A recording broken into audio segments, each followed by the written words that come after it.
ಬಾಬಾ ಕೊಟ್ಟಿರೋ ಈ ಭಸ್ಮನ ಹೇಗಾದ್ರೂ ಮಾಡಿ ಬಾಲಂಗ್ ಹಚ್ಬೇಕು. ಅಲ್ಲಿಗೆ ಬಾಲ ಪೂರ್ತಿಯಾಗಿ ನನ್ನವನಾಗ್ತಾನೆ. ಆಮೇಲೆ ರುಕ್ಕು ಕಾಲ್ ಮೇಲ್ ಮಾಡಿ ನಿಂತರು ಅವಳ ಕಡೆ ಬಾಲ ತಿರುಗೂ ನೋಡಲ್ಲ. ನಾನು ನನ್ನ ಬಾಲ ನಮ್ಮ ಲೋಕದಲ್ಲಿ ಹಾಯಾಗಿರ್ಬೋದು.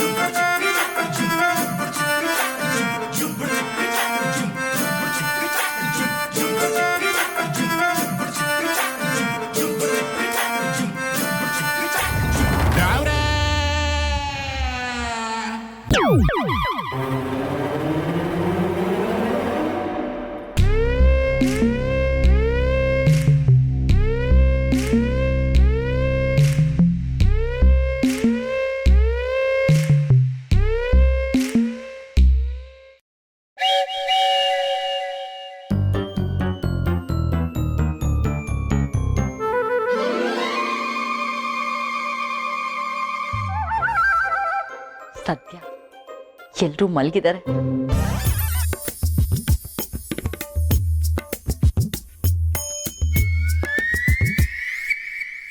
ಬಾಲ, ನಾನು ನೀನು ಒಂದಾಗಬೇಕು ಅಂತ ಮಾಡ್ತಾ ಇರೋ ಕೊನೆ ಪ್ರಯತ್ನ. ಈ ಪ್ರಯತ್ನದಲ್ಲಿ ಗೆದ್ದೇ ಗೆಲ್ತೀನಿ ಅನ್ನೋ ನಂಬಿಕೆ ನನಗಿದೆ. ಇನ್ ಮುಂದೆ ನೀನು ನನ್ನವನು, ನಾನು ನಿನ್ನನ್ನು ಬಿಟ್ಕೊಡಲ್ಲ.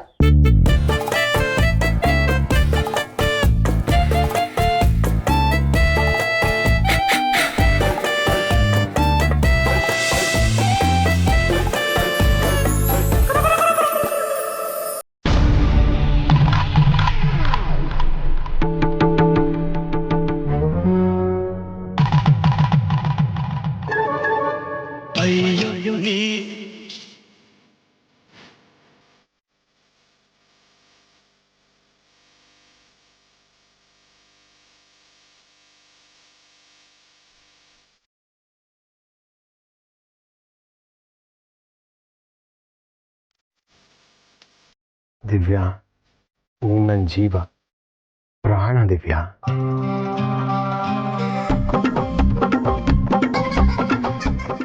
ನಾನು ನಿನ್ನನ್ನು ತುಂಬ ಇಷ್ಟಪಡ್ತೀನಿ.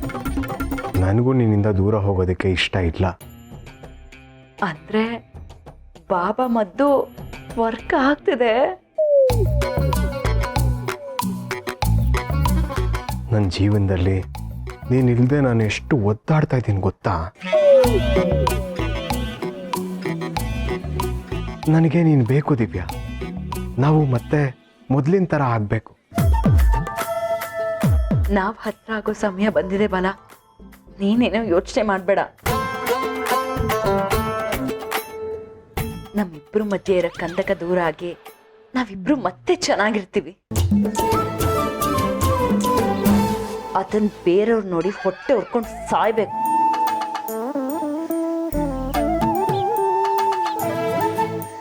I love you Divya.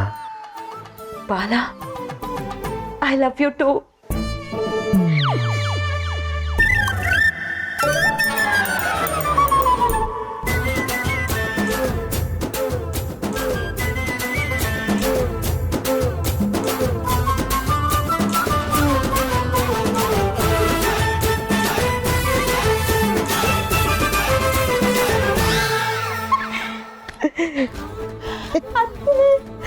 ಕುರಿ ಆದ್ರೂ ಅಮ್ಮ ಮಾವ 2 ಡೈಲಾಗ್ ಜಾಸ್ತಿ ಹೇಳಿದ್ರು ಅಂತ ನಂಗೆ ಅನಿಸ್ತಿದೆ. ಸೋಕಣಿ, ನನಗೂ ಹಾಗೆ ಅನ್ನಿಸ್ತು. ಅಲ್ಲ, ಫೋನಲ್ಲಿ ಬಂತು ಹೇಳಿದೆ ಅಷ್ಟೇ. ಅಷ್ಟೇ, ಇದೆಲ್ಲ ನಾಟಕ. ಅದು ನೆನ್ಪಲ್ಲಿರ್ಲಿ. ಆಯ್ತು, ನೆನಪಿದೆ. ನೋಡಿ ಅತ್ತೆ, ಇವಳಿಗೆ ನನ್ನ ಮೇಲೆ ನಂಬಿಕೆನೇ ಇಲ್ಲ. ನನಗೆ ನಿನ್ ಮೇಲಲ್ಲ, ಅವಳ ಮೇಲೆ ನಂಬಿಕೆ ಇಲ್ಲ. ನಿನ್ನ ಪಡ್ಕೊಳ್ಳೋದಿಕ್ಕೆ ಅವಳು ಏನೇನೆಲ್ಲ ಟ್ರೈ ಮಾಡ್ತಿದ್ದಾಳೆ ಅಂತ ನೀನೇ ನೋಡ್ತಿಲ್ವಾ?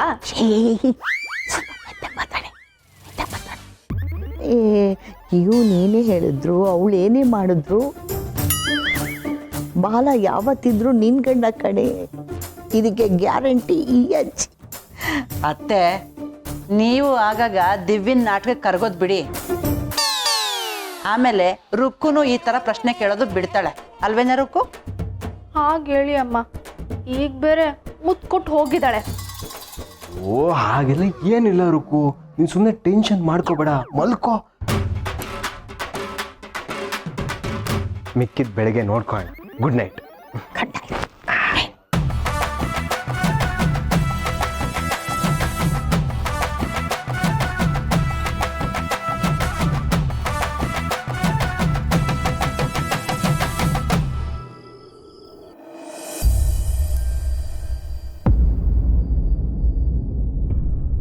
ಮುನ್ಸ್ವಾಮಿ ಅವರೇ, ನೀವು ಆತಂಕ ಪಡೋದು ಬೇಡ. ಉಷಾ ಆರಾಮಾಗಿದ್ದಾಳೆ.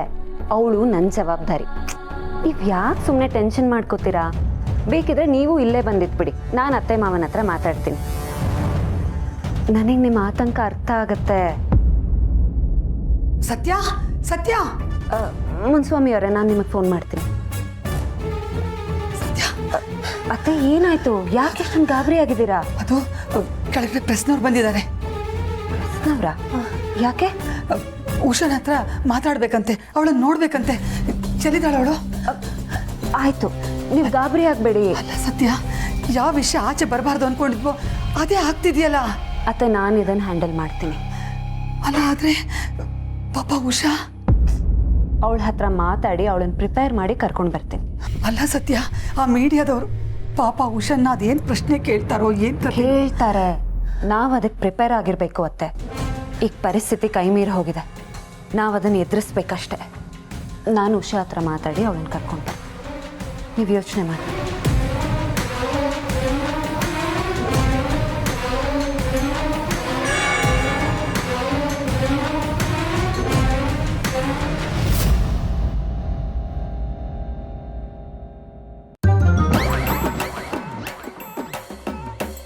ನಿನ್ನೆ ಬಾಲಂಗೆ ಭಸ್ಮ ಹಚ್ಚಿದ ತಕ್ಷಣನೇ ಭಸ್ಮ ಕೆಲಸ ಮಾಡ್ತು.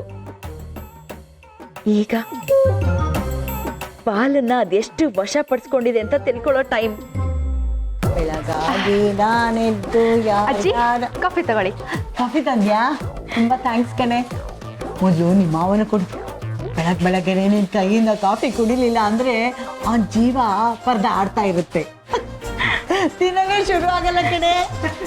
ಹೌದಾ ಮಾವ? Thank you Divya.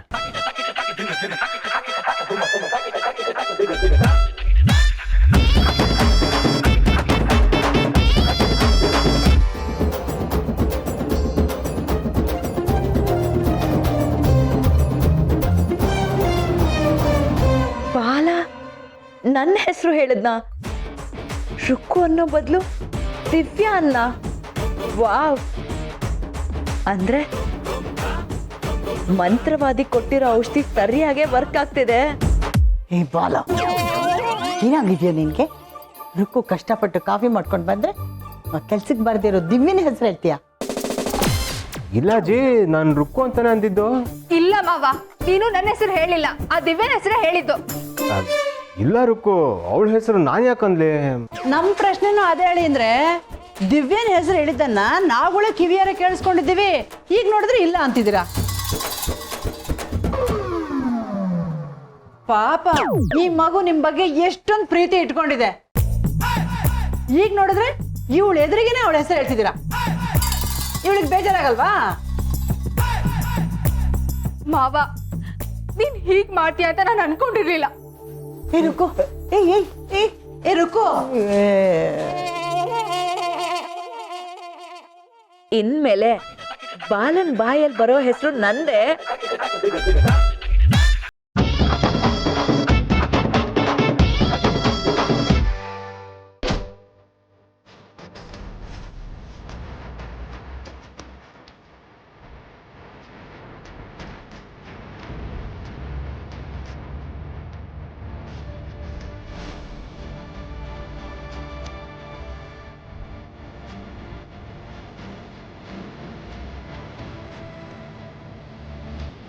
ನಮಸ್ಕಾರ ಎಲ್ರಿಗೂ. ಇದು ನಾನು ನಿಮ್ಮ ಮುಂದೆ ಬಂದು ಕೊಡ್ಬೇಕಾದ ಪ್ರೆಸ್ ಮೀಟ್, ಆದ್ರೆ ನೀವೇ ನಮ್ಮ ಮನೆಗೆ ಬಂದಿದ್ದೀರಾ. ನೀವೆಲ್ಲಿ ಬರ್ತಿದ್ದೀರಿ ಮೇಡಮ್? ಇಷ್ಟು ದೊಡ್ಡ ವಿಷಯ ಮುಚ್ಚಿಟ್ಟಿದ್ದೀರಲ್ಲ. ಕೆಲವೊಂದ್ಸಲ ಕೆಲವು ವಿಚಾರಗಳು ಆಚೆ ಹೋಗಬಾರ್ದು ಅಂತ ನಾವು ಪ್ರಯತ್ನ ಪಡ್ತೀವಿ, ಆದರೆ ಅದು ಹೇಗೋ ನಿಮಗೆ ಗೊತ್ತಾಗೇ ಬಿಡುತ್ತೆ. ಯಾಕಂದರೆ ನಮಗೆ ಊರೆಲ್ಲ ಕಣ್ಣು ಕಿವಿಗಳಿವೆ. ನಮ್ಮಿಂದ ವಿಷಯ ಮುಚ್ಚಿಡೋದು ಅಷ್ಟು ಸುಲಭ ಅಲ್ಲ ಮೇಡಮ್. ಕೆಲವೊಂದ್ಸಲ ಕೆಲವು ವಿಚಾರಗಳನ್ನು ಮುಚ್ಚಿಡೋದಕ್ಕೆ ಸೆಕ್ಯೂರಿಟಿ ರೀಸನ್ಸ್ ಇರುತ್ತೆ, ಹಾಗೆ ಸಾಮಾಜಿಕ ಕಾರಣ ಕೂಡ ಇರುತ್ತೆ. ಆ ಸಂದರ್ಭದಲ್ಲಿ ಈ ಥರ ಅಚಾನಕ್ಕಾಗಿ ಪ್ರೆಸ್ ಮೀಟ್ ಮಾಡೋದ್ರ ಬದಲು ನಾವು ಒಬ್ರಿಗೊಬ್ರಿಗಿರೋ ಬೌಂಡ್ರೀಸ್ನ ಅರ್ಥ ಮಾಡ್ಕೊಳ್ಳೋದು ಒಳ್ಳೇದು ಅಂತ ನನಗನ್ಸುತ್ತೆ. ಇರ್ಲಿ, ಈಗ ವಿಷಯಕ್ಕೆ ಬರೋಣ. ಮೇಡಮ್, ನಿಮ್ಮ ಜೀವನದಲ್ಲಿ ಒಂದು ನಿಮಿಷ, ನಿಮ್ಮೆಲ್ಲರ ಹತ್ರ ನಂದೊಂದು ರಿಕ್ವೆಸ್ಟ್. ಹುಡುಗಿ ಕಂಡೀಷನ್ ಹೇಗಿದೆ ಅಂತ ನಿಮ್ಮೆಲ್ಲರಿಗೂ ಗೊತ್ತು. ನಿಮ್ಮ ಅಕ್ಕ ತಂಗಿದಿರಿಗೆ ಹೀಗಾಗಿದ್ರೆ ಹೇಗೆ ನಡ್ಕೋತಿದ್ರೋ ಆ ರೀತಿನೇ ನಡ್ಕೊಳ್ಳಿ ಪ್ಲೀಸ್, ದಯವಿಟ್ಟು. ಮೇಡಮ್ ನಿಮ್ಮ ಹೆಸರು?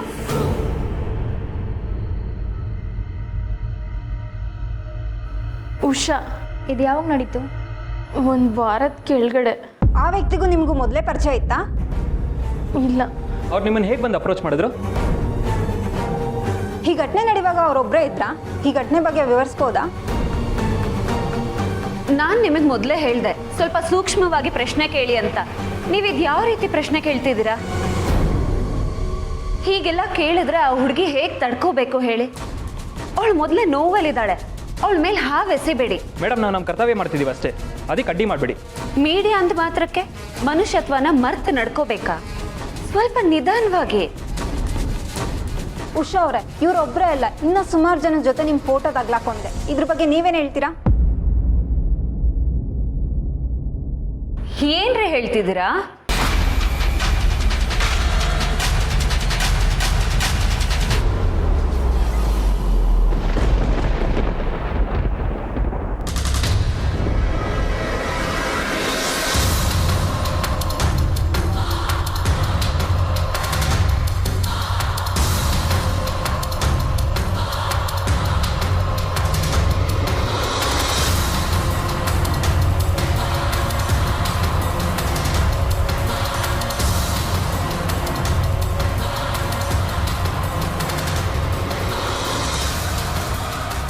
ಈ ಫೋಟೋಗೂ ಇಲ್ಲಿ ನಡೆದಿರೋದಕ್ಕೂ ಏನ್ರಿ ಸಂಬಂಧ? ಮೊದಲಿಂದನೂ ಈ ಹುಡುಗಿ ಕ್ಯಾರೆಕ್ಟರ್ ಅಷ್ಟಕ್ಕಷ್ಟೇ, ಸ್ವಲ್ಪ ಚೆಲ್ಲಾಗಿ ಆಡ್ತಿದ್ರು ಅಂತ ಜನ ಮಾತಾಡ್ಕೊಳ್ತಿದ್ರು. ಅದಕ್ಕೆ ಹೀಗಾಗಿರ್ಬೋದು ಅಂತ. ಏನ್ರಿ ನಿಮ್ಮ ಮಾತಿನ ಅರ್ಥ? ಹುಡುಗಿಯರು 4 ಜನರ ಜೊತೆ ಚೆನ್ನಾಗಿ ನಗನಗ್ತಾ ಮಾತಾಡ್ಬಿಟ್ರೆ ಅದು ತಪ್ಪಾ? ಅದಕ್ಕೋಸ್ಕರ ಇಂಥ ಅನ್ಯಾಯ ಆದರೆ ತಪ್ಪಿಲ್ವಾ? ಮೀಡಿಯಾದವರು ಅಂತ ಅನ್ಸ್ಕೊಂಡವ್ರೆ ಹೀಗೆ ಮಾತಾಡ್ತಿದ್ದೀರಲ್ಲ, ನಾಚಿಕೆ ಆಗಲ್ವಾ ನಿಮಗೆ? ಏನು ಮೇಡಮ್ ಹೀಗೆಲ್ಲ ಮಾತಾಡ್ತಿದ್ದೀರಾ? ನೀವು ಸರಿಯಾಗಿರೋ ಪ್ರಶ್ನೆ ಕೇಳಿದ್ರೆ ಸರಿಯಾಗಿರೋ ಉತ್ತರನೇ ಬರುತ್ತೆ. ನೀವು ಅನ್ಕೊಂಡಿರೋ ಹಾಗಲ್ಲ ಉಷಾ. ಇದು ಯಾರೋ ಅವಳ ವ್ಯಕ್ತಿತ್ವದ ಮೇಲೆ ಕಪ್ಪು ಚುಕ್ಕೆ ಇಡೋದಕ್ಕೆ ಮಾಡ್ತಿರೋ ಪ್ರಯತ್ನ. ವಿಷಯನ ಡೈವರ್ಟ್ ಮಾಡಿ ಪ್ರಯೋಜನ ತಗೊಳ್ಳೋದಕ್ಕೆ ನೋಡ್ತಿದ್ದಾರೆ. ಇದನ್ನೆಲ್ಲ ನಂಬೋದಕ್ಕೆ ಹೋಗಬೇಡಿ ಅಂತ ನಾನು ನಿಮ್ಮ ಹತ್ರ ಕೈ ಮುಗಿದು ಕೇಳ್ಕೊತೀನಿ. ಆದರೆ ಬೆಂಕಿ ಇಲ್ಲದೆ ಹೋಗಿ ಆಡಲ್ಲಲ್ಲ ಮೇಡಮ್. ಈ ಹುಡುಗಿದು ಏನೂ ತಪ್ಪಿಲ್ಲ ಅಂದಮೇಲೆ ಆ ಹುಡುಗ ಏನಕ್ಕೆ ಬರ್ತಾನೆ?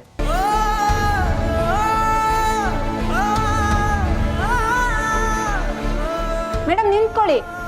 ಮೇಡಮ್ ನೀವಾದರೂ ಕರೀರಿ, ಇನ್ನೂ ನಮ್ಮ ಪ್ರಶ್ನೆ ಮುಗ್ದಿಲ್ಲ. ಸಾಕು, ನೀವುಗಳು ಮಾತಲ್ಲೇ ಅವಳನ್ನ ಕಿತ್ತು ತಿಂತಾ ಇದ್ದೀರಾ. ನಾನು ಇದೇ ಕಾರಣಕ್ಕೆ ಈ ವಿಷಯನ ಮುಚ್ಚಿಡೋದಕ್ಕೆ ಪ್ರಯತ್ನ ಪಟ್ಟಿದ್ದು. ಅಲ್ಲ, ಆ ಫೋಟೋ ಮಾಡಿದವ್ರಿಗಂತೂ ಬುದ್ಧಿ ಇಲ್ಲ. ನೀವು ಸತ್ಯನ ಹುಡುಕ್ಬೇಕಾದವರು ಆ ಫೇಕ್ ಮಾರ್ಕ್ ಮಾಡಿರೋ ಫೋಟೋನ ಇಟ್ಕೊಂಡು ಒಂದು ಹೆಣ್ಣಿಗೆ ಈ ಥರ ಪ್ರಶ್ನೆ ಮಾಡ್ಬೋದಾ?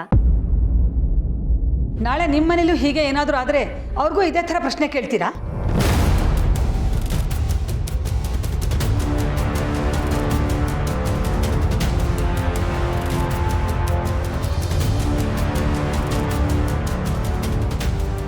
ಸರಿ ಮೇಡಮ್, ಅವ್ರಿಗೆ ಅನ್ಯಾಯ ಆಗಿದೆ ಅಂತಲೇ ಅನ್ಕೊಳ್ಳೋಣ. ಆದರೆ ಅವರನ್ನು ನಿಮ್ಮನೇಲಿ ಇಟ್ಕೊಂಡಿದ್ದ ಉದ್ದೇಶ? ಉಷಾನ ಹೆದರಿಸಿ ಕೇಸ್ನ ವಾಪಸ್ ತಗೊಳ್ಳೋ ಘಟನೆಗಳು ನಡೆದಿದೆ. ಸ್ಟೇಷನಲ್ಲಿ ಇರೋದಕ್ಕೆ ಆಕೆ ಮೊದಲೇ ನೊಂದಿದ್ದಾಳೆ. ಅದಕ್ಕೆ ಸೆಕ್ಯೂರಿಟಿ ಪರ್ಪಸ್ಗೆ ನಮ್ಮ ಮನೇಲಿದ್ದಾಳೆ. ಹಾಗಾದರೆ ಎಲ್ಲ ವಿಕ್ಟಿಮ್ಸ್ಗಳನ್ನು ಹೀಗೆ ನೋಡ್ತೀರಾ, ಅಥವಾ ಉಷಾ ಕೇಸ್ನಲ್ಲಿ ಮಾತ್ರ ನಿಮಗೇನಾದ್ರು ಪರ್ಸನಲ್ ಇಂಟ್ರೆಸ್ಟ್ ಇದೆಯಾ? ಅವಳು ನಮ್ಮನೆ ಹುಡುಗಿ ಥರ ಇದ್ದಾಳೆ, ಅದಕ್ಕೆ ಅವಳನ್ನು ನಮ್ಮನೇಲಿ ಇರಿಸ್ಕೊಂಡಿದ್ದೀವಿ. ಸತ್ಯ ನಿರ್ಧಾರಕ್ಕೆ ಸತ್ಯನ ಅತ್ತೆ ಆಗಿ ನನಗಿದಕ್ಕೆ ಒಪ್ಪಿಗೆ ಇದೆ. ಇದು ನನ್ನ ಮನೆ, ನಮ್ಮ ಇಷ್ಟ. ಅದನ್ನು ಕೇಳೋ ಹಕ್ಕು ಯಾರಿಗೂ ಇಲ್ಲ. ಕೊನೆಯದಾಗಿ ನಿಮ್ಮೆಲ್ಲರ ಹತ್ರ ನಂದೊಂದು ರಿಕ್ವೆಸ್ಟ್. ಒಂದು ಹೆಣ್ಣಿಗೆ ಅನ್ಯಾಯ ಆಗಿದೆ, ಅವಳ ಮೇಲೆ ದೌರ್ಜನ್ಯ ನಡೆದಿದೆ. ತಪ್ಪು ಮಾಡಿದವ್ರಿಗೆ ಶಿಕ್ಷೆ ಕೊಡಿಸೋ ನಿಟ್ಟಿನಲ್ಲಿ ನಿಮ್ಮೆಲ್ಲರ ಸಹಕಾರ ನನಗೆ ಬೇಕು. ಅದನ್ನು ಬಿಟ್ಟು ಹುಡುಗಿದೇ ತಪ್ಪು ಅನ್ನೋ ಹಾಗೆ ಎಲ್ಲ ಬಿಂಬಿಸ್ಬೇಡಿ.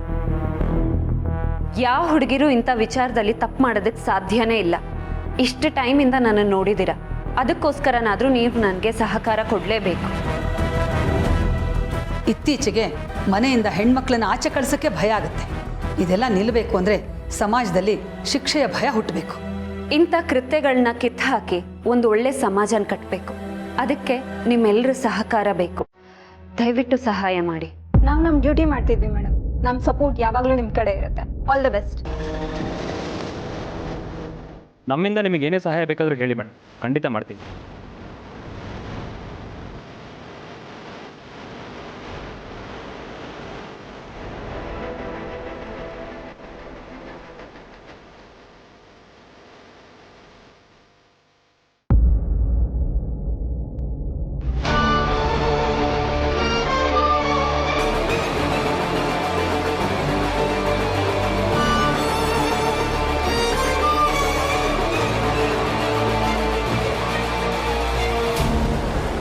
ಗುಡ್ ಮಾರ್ನಿಂಗ್ ಸತ್ಯ.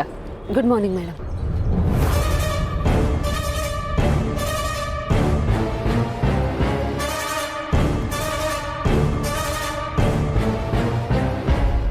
ಹೇ ಹುಡುಗಿ, ಯಾಕಷ್ಟೊಂದು ಗಾಬರಿ ಆಗ್ತಿದೀಯಾ? ಏನೂ ಆಗಲ್ಲ, ಎಲ್ಲ ಸರಿ ಹೋಗತ್ತೆ. ಕೊಲ್ಲೋನೊಬ್ನಿದ್ರೆ ಕಾಯೋನೊಬ್ನಿದ್ದಾನೆ, ಹೆದರ್ಕೋಬೇಡ.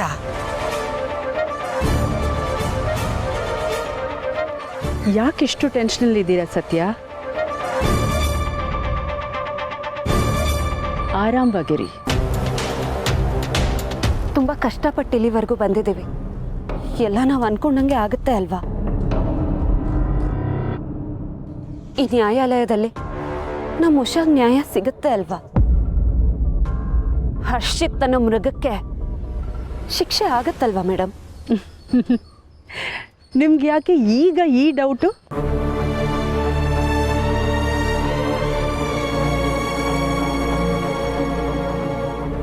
ಮೇಡಮ್, ಇಂಥ ಕೇಸ್ಗಳಲ್ಲಿ ಸಿಗೋ ತೀರ್ಪನ್ನ ನೋಡ್ತಾನೆ ಬೆಳೆದವಳು ನಾನು. ಇವತ್ತು ನಾನು ಇನ್ಸ್ಪೆಕ್ಟರ್ ಇರ್ಬೋದು, ಆದರೆ ನನ್ನೊಳಗೂ ಒಬ್ಬ ಹೆಣ್ಣಿದ್ದಾಳೆ ಮೇಡಮ್. ಇಂಥ ಮೃಗಗಳಿಗೆ ಶಿಕ್ಷೆ ಆಗಬೇಕು ಅಂತಾನೆ ಬಯಸೋಳು ನಾನು. ಆದರೆ ನಾವೇನೋ ಅಂದ್ಕೋತೀವಿ, ಆದರೆ ಇಲ್ಲೇನೋ ಆಗ್ಬಿಡುತ್ತೆ ಅನ್ನೋ ಭಯ. ಹೇ ಹುಡುಗಿ, ಯಾಕಿಷ್ಟೊಂದು ಆತಂಕ ಪಡ್ತಿದೀಯಾ? ಬೇಡದೇ ಇರೋ ಯೋಚನೆ ಬೇಡ ನಿನಗೆ. ನೋಡು, ನೀನೀಗ ಧೈರ್ಯವಾಗಿರ್ಬೇಕು. ನಿನ್ನನ್ನು ನೋಡಿ ಉಷಾ ಧೈರ್ಯ ತಂದ್ಕೋತಾಳೆ. ಪ್ರಕೃತಿಯವ್ರು ಹೇಳ್ದ ಹಾಗೆ ಅಷ್ಟು ಕಷ್ಟಪಟ್ಟು ಸಾಕ್ಷಿಗಳನ್ನ ಹೊಲಿಸಿದೀಯ. ಅದನ್ನ ಸಮರ್ಥನೆ ಮಾಡೋದಕ್ಕೆ ಪ್ರಕೃತಿಯವರು ಕೋರ್ಟಲ್ಲಿ ವಾದ ಮಾಡಕ್ ರೆಡಿ ಇದ್ದಾರೆ. ಆ ಹರ್ಷಿತ್ ಅನ್ನೋ ಮೃಗಕ್ಕೆ ಶಿಕ್ಷೆ ಆಗ್ಲೇಬೇಕು ಅಂತ ನೀನ್ ಬಯಸ್ತಿದೀಯಲ್ಲ, ಆ ನಿನ್ನ ಬಯಕೆಗೆ ಗೆಲುವು ಸಿಕ್ಕೇ ಸಿಗತ್ತೆ. ಪ್ರಪಂಚದ ನಿಯಮನೇ ಅದು ಅಲ್ಲ ಸತ್ಯ. ಶಿಷ್ಟರಿಗೆ ರಕ್ಷೆ, ದುಷ್ಟರಿಗೆ ಶಿಕ್ಷೆ ಆಗಲೇಬೇಕು. ಈ ಕೇಸಲ್ಲೂ ಅದೇ ಆಗುತ್ತೆ.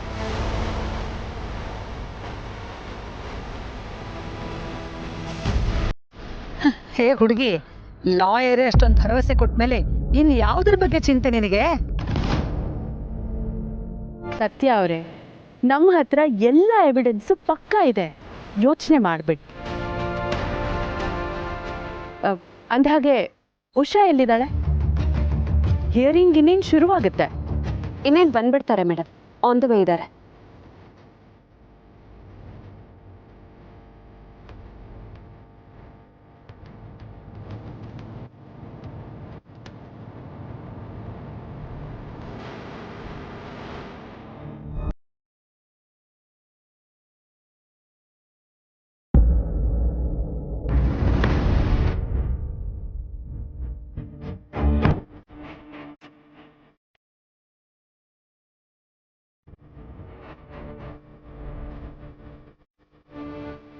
ಉಷಾ, ಹೆದರ್ಕೋಬೇಡ. ನಡೆದಿದ್ದನ್ನ ಧೈರ್ಯವಾಗಿ ಜಡ್ಜ್ ಮುಂದೆ ಹೇಳು. ಮತ್ತೆ ಮತ್ತೆ ಅದನ್ನೇ ಹೇಗ್ ಮಾತಾಡ್ಲಿ ಅಕ್ಕ? ಇದನ್ನ ನಾನು ಬೇಡ ಅಂತ ಹೇಳೋದು. ಎಲ್ಲಿವರೆಗೂ ಪ್ರಪಂಚದ ಮುಂದೆ ನಡೆದಿದ್ದನ್ನ ನೀನ್ ಧೈರ್ಯವಾಗಿ ಹೇಳಲ್ವೋ, ಅಲ್ಲಿವರೆಗೂ ಹರ್ಷಿತ್ ಅಂತವ್ರು ಗೆಲುವು ತಂದೆ ಅಂತ ಬೀಗ್ತಿರ್ತಾರೆ.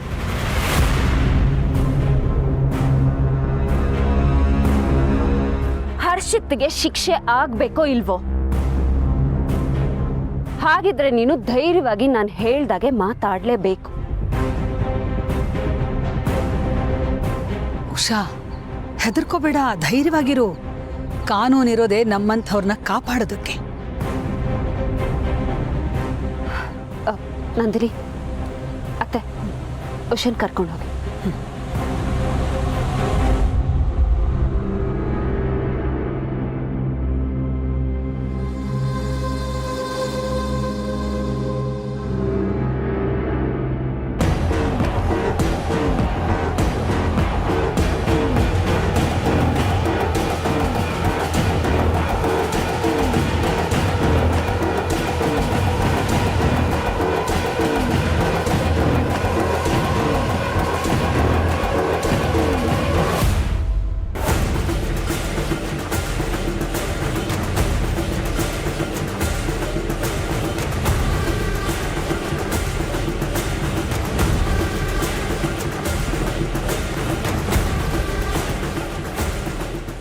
ಏನು ಹಾಗೆ ನೋಡ್ತಿದ್ಯಾ? ಕಿರಿಕು ಮೇಡಮ್ ಇವಯ್ಯ. ತಪ್ಪು ಮಾಡಿರೋ ಇಂಥವ್ರೆ ಈ ಲೆವೆಲಲ್ಲಿ ಕಿರಿಕ್ ಮಾಡ್ತಾರಂದ್ರೆ ಇನ್ ನ್ಯಾಯದ ಪರ ನಿಂತಿರೋರು ನಾವೇ ಕಿರಿಕ್ ಮಾಡಬೇಡ. ನೀನು ಎಷ್ಟೇ ಎಗರಾಡಿದ್ರು ಇವತ್ತು ಗೆಲ್ಲೋದು ನಾವೇ. ನಿನ್ನಂತ ಮೃಗನ್ ಗಲ್ಲಿಗೇರ್ಸೋದೆ ನನ್ನ ಗುರಿ.